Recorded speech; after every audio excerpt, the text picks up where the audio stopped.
¿Por qué Brahma tiene 4 cabezas? ¿Y qué relación tiene esto con la extremidad inferior? Vamos a contarte una historia que no se puede explicar con palabras. Como dice Michael Gadish, conlleva imágenes del lenguaje mítico, mágico. Por favor, no me escuches solo con tu mente. Esa historia narra el juego cósmico entre el conocimiento y la belleza y el deseo de querer atraparlos.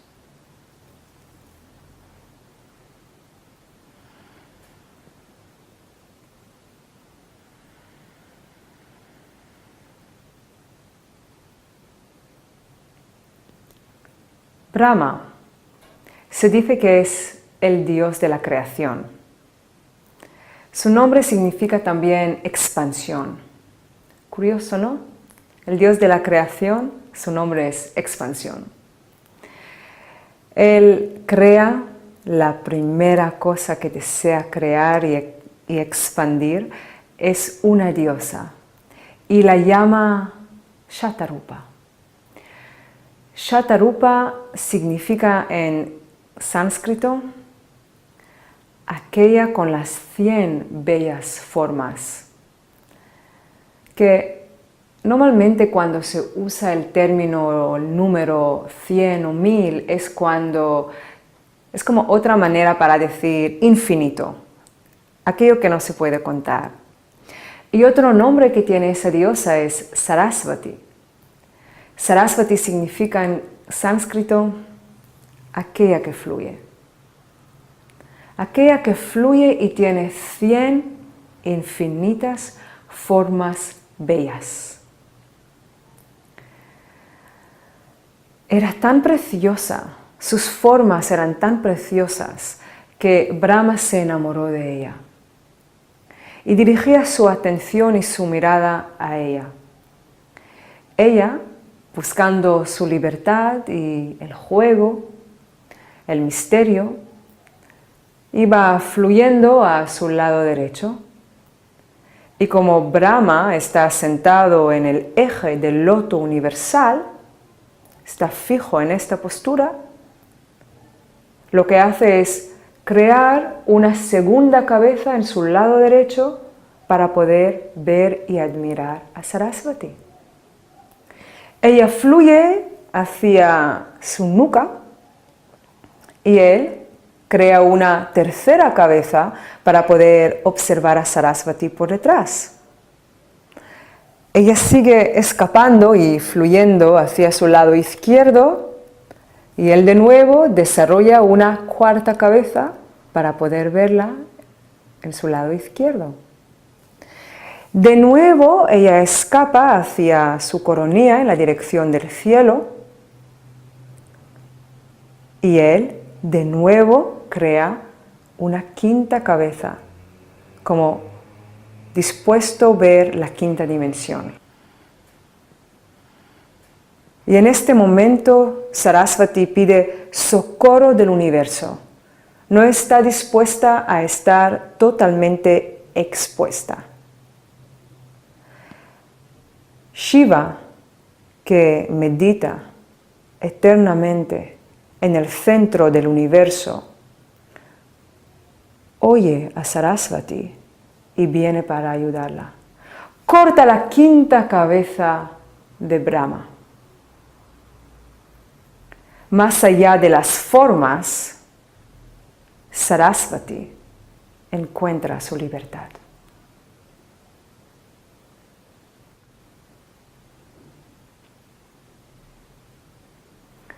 Esta historia nos cuenta que el misterio, lo oculto, el enigma, siempre está presente en nuestra vida. No hay manera que podamos saber absolutamente todo, ser conscientes de todo. Siempre hay un punto que es un secreto del universo, que también nos puede sorprender. la sorpresa precisamente nace del desconocimiento. No éramos conscientes y nos ha sorprendido. Y esta sorpresa, este juego del escondite, como hacen Sarasvati y Brahma, el primer escondite universal, en este juego estamos acercándonos cada vez más al juego de la libertad, porque descubrimos algo, conseguimos más libertad. Lo que hemos descubierto nos define, nos cierra, descubrimos algo nuevo, tenemos una libertad más grande y desde esta libertad mayor, pero una vez más nos definimos con este nuevo descubrimiento que hemos hecho. Y de nuevo este nuevo descubrimiento nos cierra y una vez más descubrimos una cosa más.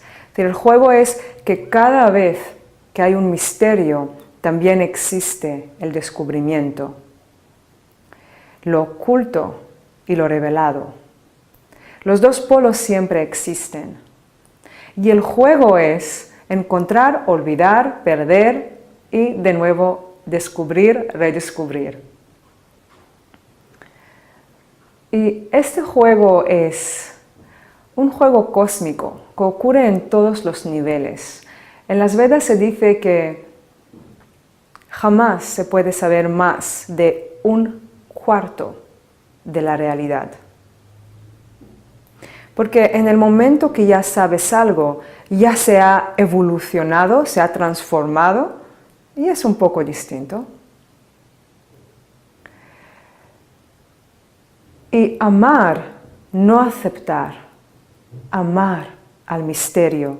Estamos hablando de un amor profundo al misterio, al enigma, a la ocultación, a la sorpresa, al secreto. Amar estos es amar a la existencia, a la creación por completo, tal y como es.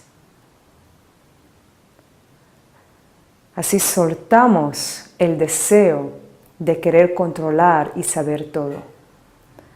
Comprendemos que hay una parte que siempre será oculta de nuestros ojos. Y esto también nos hace entender que nuestros sentidos son limitados y aceptar que, como mínimo con nuestros sentidos, no podemos entender toda la realidad. Comprender esto nos da una calma porque soltamos la idea de querer controlar y saber todo, que sabemos que es imposible. ¿Y qué relación tiene esto con este monográfico de extremidad inferior?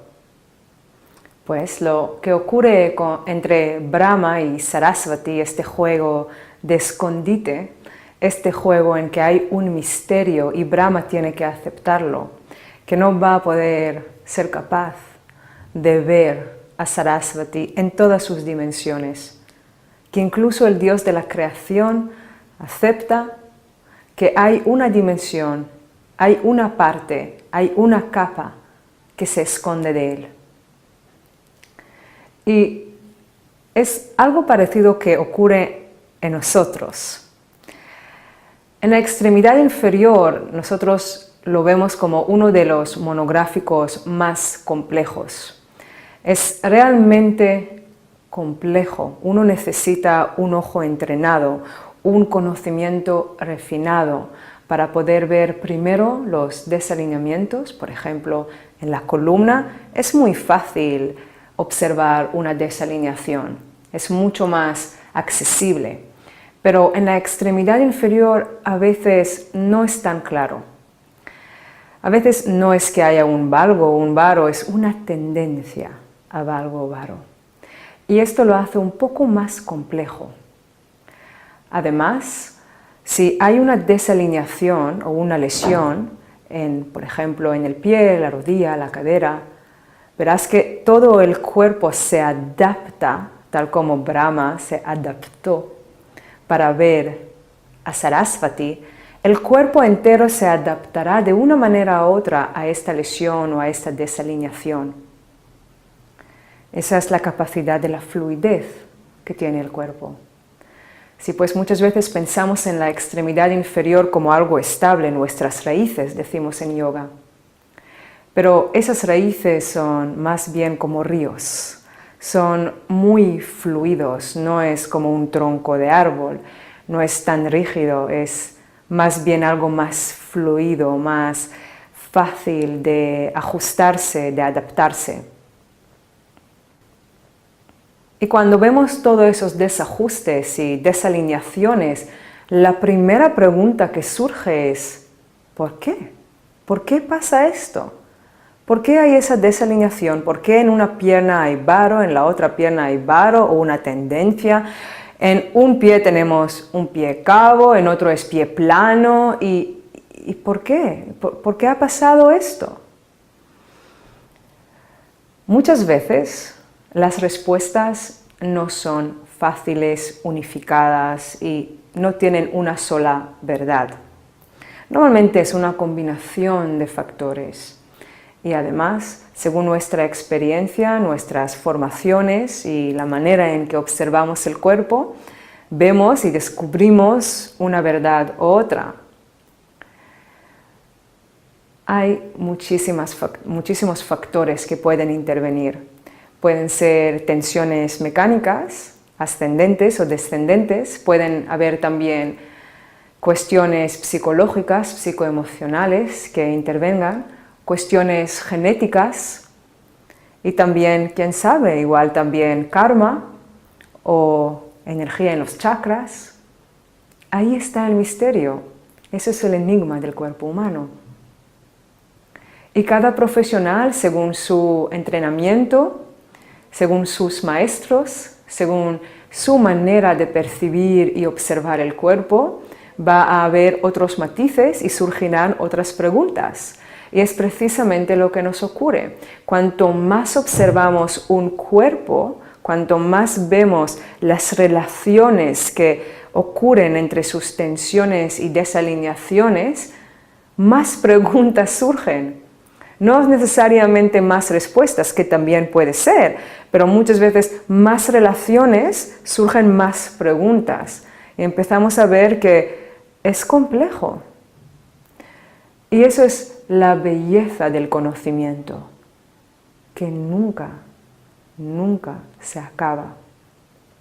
Cuanto más sabemos, cuanto más estudiamos, más entendemos que nos falta mucho para seguir entender. Ya sabemos lo que significa el nombre de Sarasvati, pero se dice también que ella es la divinidad del conocimiento, del aprendizaje, del arte y la ciencia, también del sonido, de la música. Se dice que ella encarna la dulzura en el trato. Ella es la manifestación más elevada de Sattva Guna, el equilibrio. También se dice que cualquier actividad artística, intelectual, se origina en esta energía de Sarasvati. Lo interesante es que también se considera que la intuición, que no es más que una fuente de conocimiento también, la intuición también nace de esta energía. Y si observáramos qué tienen en común todas esas actividades, el arte, la ciencia, la comunicación, el sonido, si tienen una característica en común es que hay una fluidez. Cuando, por ejemplo, estamos en un equilibrio, cuando estamos equilibrados, las ideas nos fluyen, las palabras fluyen, la comunicación fluye, el sonido fluye, la música fluye. Y esta fluidez es pura salud. En la medicina china decimos que cuando hay estancamiento, el estancamiento produce dolor. Así pues, esta fluidez, este movimiento de río que es la vida y estas acciones que están todas integradas a la fluidez cuando hay un equilibrio, todo esto es realmente una práctica, porque estamos dispuestos a mantenernos equilibrados y con este equilibrio permitir que esas ideas y la comunicación fluya a través de nosotros. Entonces, de nuevo, no es tan personal. Es decir, no es tanto yo pienso y creo y hago y esto hace a X, sino las ideas vienen y fluyen y digo y hablo y nos comunicamos y nos entendemos y algo está ocurriendo. Entonces, esto de permitir que seamos un canal y que esto fluya, es también dar las bienvenidas a Sarasvati, a esta energía. Señor Iyengar dijo que el yoga es arte y ciencia. Y como Sarasvati es la diosa del arte, la ciencia y la intuición, no es cualquier conocimiento, es un conocimiento refinado. El arte, la ciencia, la intuición es un conocimiento que va más allá de las formas. Es un conocimiento creativo, refinado, exquisito. Y es precisamente lo que ocurre también en este monográfico y en el arte y la ciencia. Voy a dar un ejemplo. El arte y la ciencia nos abren la mente y el corazón. Una buena obra de arte, como en un teatro, en un museo, nos expande, nos enseña la grandeza del ser humano, a lo que el ser humano es capaz de llegar, nuestro potencial más elevado, nuestra naturaleza suprema. Y un descubrimiento científico que nos enseña, nos demuestra algo sobre la naturaleza, nos abre la mente, pero también el corazón, porque vemos lo que la naturaleza es capaz de hacer. Vemos la grandeza que es la naturaleza, su grandeza. Vemos su potencial más elevado y vemos que formamos parte de lo que llamamos naturaleza, que somos esto que estamos admirando. Y realmente el conocimiento tanto del arte como de la ciencia, porque el arte también nos abre la conciencia, nos enseña algo nuevo sobre el ser humano, de sus capacidades o una capa que no sabíamos de nosotros mismos, nos abre la mente, nos abre el corazón. En la extremidad inferior, cuando vamos a entrar en detalles y veremos la mecánica y cómo el cuerpo se va adaptando y su inteligencia, probablemente nos ocurrirá algo parecido. Nos va a abrir la mente, pero también el corazón. Y como hay bastante conocimiento en este monográfico, te proponemos de no estresarte. Esto nos pasó en todos los cursos presenciales, que la gente se estresaba de tantos términos y detalles.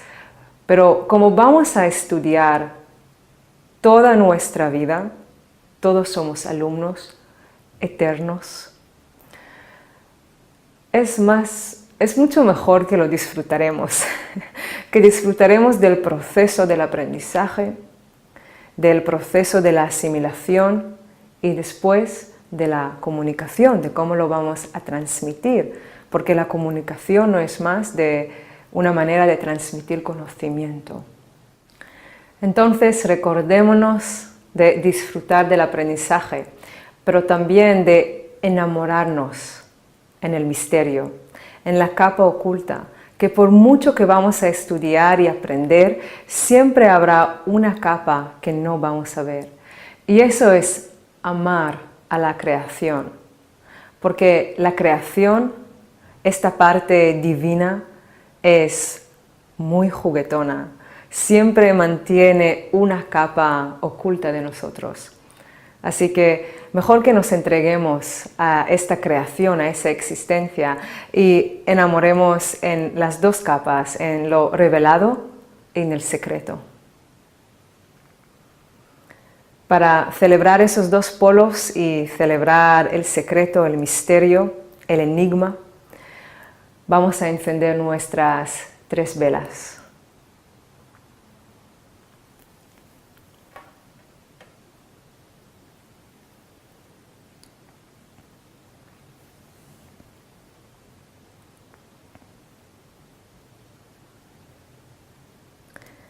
La vela de la calma. Cuando estamos calmados somos capaces de recibir mejor el conocimiento, asimilarlo mejor. También cuando estamos calmados tenemos más acceso a esta fuente de energía que nos trae ideas y conclusiones y nos enseña enlaces entre conceptos y términos. La calma permite que la energía de la diosa Sarasvati fluya en nuestro cuerpo, en este río.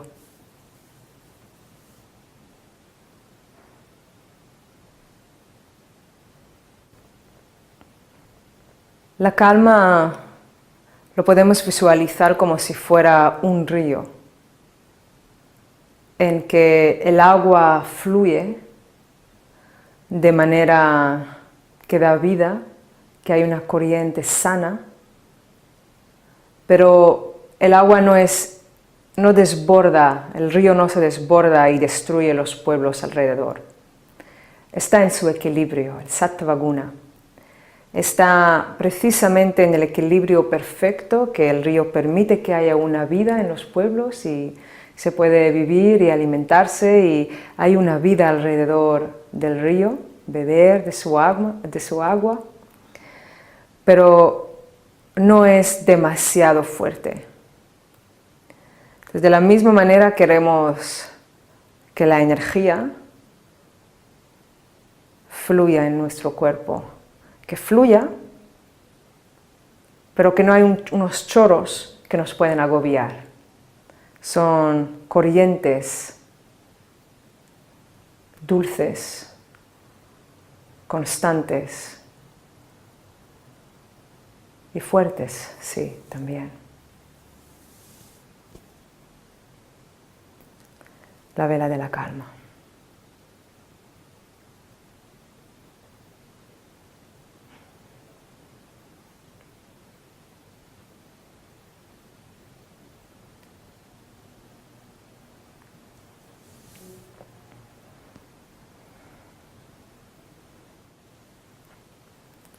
La vela de la sabiduría.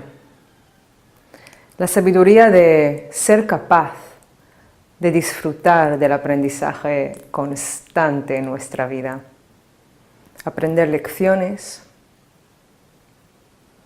crecer, disfrutar del oculto y del descubrimiento, lo oculto y la revelación. Lo olvido y el ser capaz de recordar.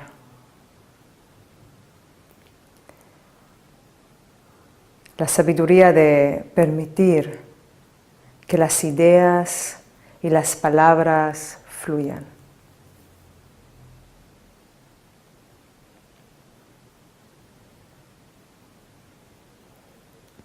La vela de la sabiduría.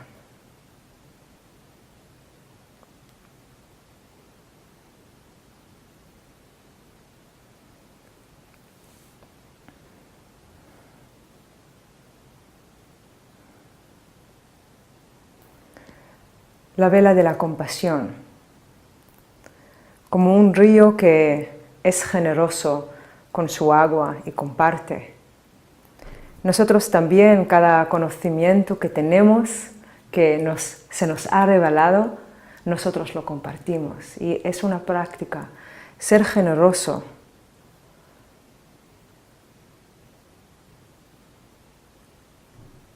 La generosidad también de que tenerlo claro que todo lo que aprendemos, que todo lo que estudiamos, tiene un solo objetivo: poder servir mejor.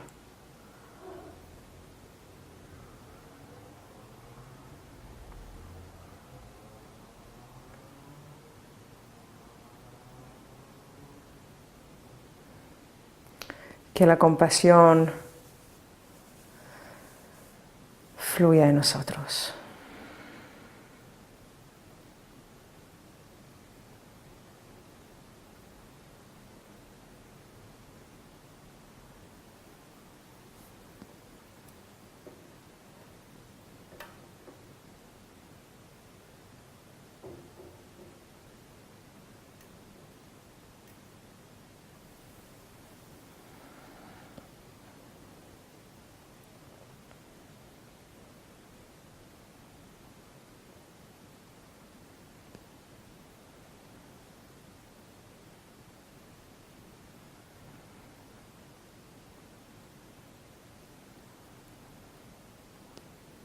Juntamos las palmas de las manos en Anjali Mudra. Vamos a tomar 3 respiraciones juntos, como si fuéramos un solo cuerpo. Empezamos con una exhalación.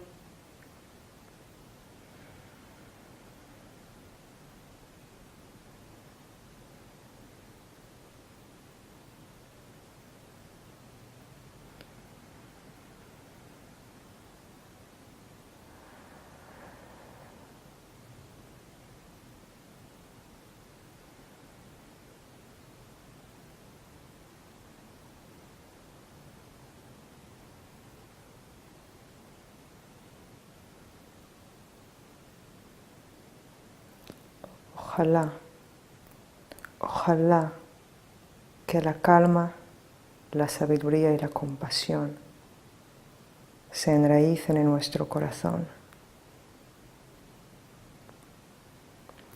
y que desde ahí pensemos, hablemos y actuemos. Namaste.